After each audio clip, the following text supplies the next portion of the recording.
Welcome to Pindar Poetry. We hope you learned something new. You start by stabilizing the part and choosing the right tool. Use a screwdriver that fits snugly to avoid rounding the head.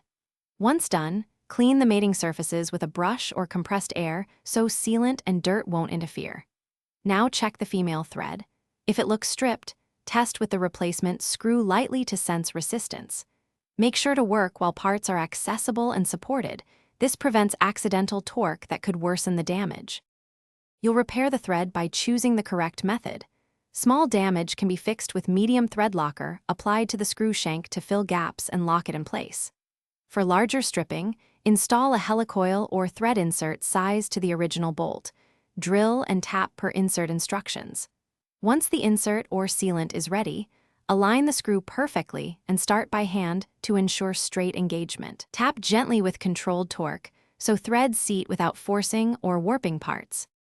You finish by tightening to the manufacturer's torque specification using a torque driver. This prevents under or over-tightening. Once tightened, let any thread locker cure if used, then test the assembly under normal load and retorque after the first cycle.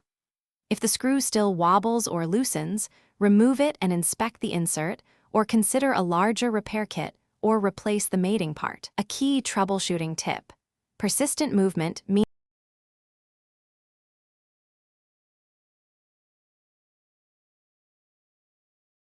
Thanks for watching. Consider subscribing if we helped you.